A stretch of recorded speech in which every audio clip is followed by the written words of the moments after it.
Hi, how's it? Because I'm really like on a roll. But this thing is on Grasela. I'm gonna try and concentrate anyway because I gotta sleep. And if I don't tell this dream, I'm never gonna sleep. Okay, righto. So I gave you the context in the previous part, so please go check it out. I told you about a household that I was moved to against my will, that belonged to my grandmother's best friend. It was not unloving. If anything, I was being doted over there, quite adored. However, it was not my first prize. I didn't want to live there. This dream that I had, Rapture, I had just been flown to Botswana, and I understood that the person who flew me to Botswana was my fiance, Botswana. God, yes, it was just gawking at me, the Botswana thing.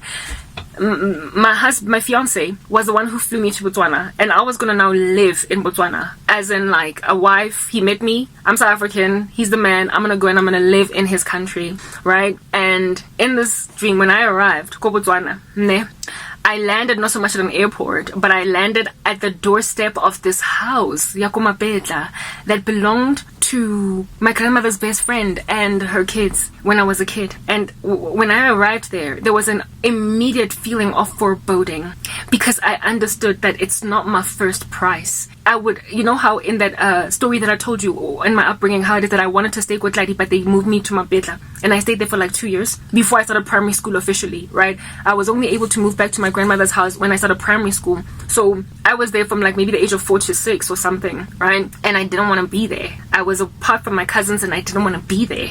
And in this dream, I landed in Botswana, and the house that I landed in the porch of, thing, was Mapetla, ya Memamusa, ne? And I was immediately in the dream just overwhelmed by a feeling of foreboding that this is a compromise. I'm settling. This is not first prize. I don't want to be here. And remember the constitution of the house, Yakomapetla. I wasn't abused there. It's not like I had a horrible childhood, like a foster kid that is just being thrown against the walls. I was loved. And I was doted over, especially by the daughters of this grandmama lady, who had a little creche establishment there. The girls loved me. Oh, they used to spoil me rotten. They loved me, and to this day, I have feelings of affection when I think about them. It was a warm environment. God loved me that way with those kids, with those teenage girls. When I was just like 4 years old, right? They were so loving, so good with me. But it wasn't my first prize. I would have much rather been with my cousins. And when I arrived at this doorstep in this dream, I understood that I'm loved in this place, that I am not abused in this place, that it's not a horrible environment for me. It's not going to throw me or beat me black and blue against the walls, but it's not my first prize. It's not what I actually really want. And there was also, just as a sense of loss, in the sense that I wanted to be around my family members. Now, this family, Mapetla, was not in blood family. They were just like a loving, it was like a gogo that loved kids so much that she was happy to basically just foster a whole bunch of kids that are not biologically linked to her. She was my grandmother's best friend, and she had a love for children, sufficiently enough to take care of them without asking for anything in return. And her daughters were also similarly loving of kids, right? So yeah, that was the state. But for me, I wanted to be around my blood family. I wanted my cousins, I wanted my mom, I wanted my grandmother, I wanted my blood family. But I was made to live basically in a foster house with strangers that were very loving, but it was nonetheless a foster. Literally, blood was first prize for me. In this dream, I was being adopted into a family, this guy, and friends by this guy, and they loved me. They were kind. I was not looked upon with any kind of, what is this? No attitude, no treatment of my person because of my persecuted state, like you don't have family, so we're going to treat you like trash. I didn't have a Cinderella complex in this space. I was well received by strangers, but for me, it was like they were strangers. And I would much rather be a missed family. I had a deep and a grave sense of loss in my heart, because I would have much rather been a missed family. And you know how I left Tladi to go to Mapetla. For me, it was like I left South Africa to go and live in Botswana. It was not only a sense of loss over losing a nation, right? And not only a sense of loss in losing my blood family, but also a nation. I had deep sorrow in the fact that I had to relocate to another country. That was the first thing. And also deep sorrow that I had to relocate somewhere where my family members are no longer active in my life, my blood family. And that is literally how I feel in waking life. I've been so badly persecuted by my family members. However, having come from a history where it was my Dia's big family reunion, my Christianity threw me into persecution by people with whom I grew up hamonate in the presence of. I don't have a history of abuse. I don't have a history of bad family relations, really all strained and everything all over the show.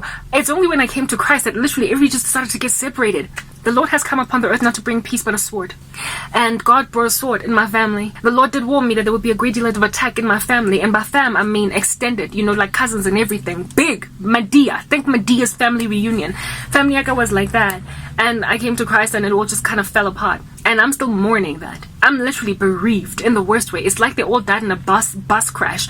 One sitting. And I was the only one left standing. And I'm still mourning years down the line. And people don't understand why I don't just move on. I don't want to be separated from my cousins and my mom, my uncles, my grandmother, but they separated me by force. The people who separated me by force were not even the people who embraced me. It was my family. It was a decision made by my mom and my grandmother. They are the ones that took me away from that space. Do you